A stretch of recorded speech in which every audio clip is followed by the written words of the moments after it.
It's no secret that in the game of baseball today, arm injury rates are higher than ever. Millions of dollars are being poured into research, and yet still many feel we have not gotten any closer to finding a solution to mitigating injury risk.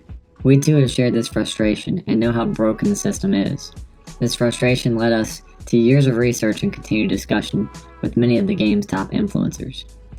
In these discussions, we realized in order to look at the big picture, we had to look at multiple factors that lead to arm injury. In 2018, we launched a philosophy called T3, in which focused on all the working categories that make up arm injury. Those categories are workload, strength, and mechanics. We have had relationships with Motus Global since 2013. Their ability to track and provide insights on workload have been uniquely changing the game at the highest levels. As time has gone on, we have seen how important workload is to keep athletes healthy. We've also realized that workload is the single most overlooked aspect of arm health. When we consider the T3 philosophy, most coaches focus on mechanics and strength. Mechanics traditionally have been taught from oral tradition within the coaching community of baseball. When we talk about mechanics in the T3 philosophy, we are talking about the understanding of how to reduce stress via movement determined by the research from the biomechanics community. Subjectively, we as coaches simply are not good enough to determine specific stresses by the naked eye. Therefore, utilization of technology and research becomes paramount in the furthering of athletes from the mechanics category.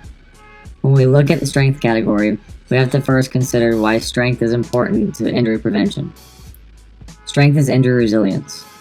With higher strength levels, the body has a greater ability to adapt to external force.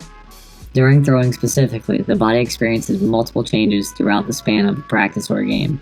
As the body tires, our motor neurons don't fire as efficiently, and the body becomes more susceptible to mechanical change. With this mechanical change, we can receive higher stress levels. Strength helps us to counter this change and protect the body through these higher stress periods. As stated before, coaches only focus on the correlations of mechanics and strength. For many, workload simply hasn't been explained. The purpose of this workbook is to cover in detail why workload supersedes both mechanics and strength in importance. Workload, if not monitored effectively, can lead up to 25 times higher risk of injury for athletes.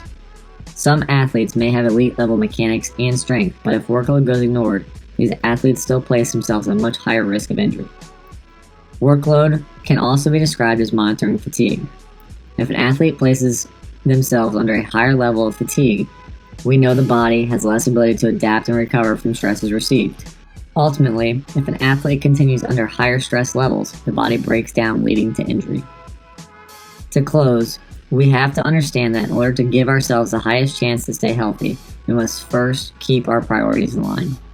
Workload, strength, then mechanics should be the continued focus in order for all coaches to assure that athletes stay ahead and healthy in their development over time.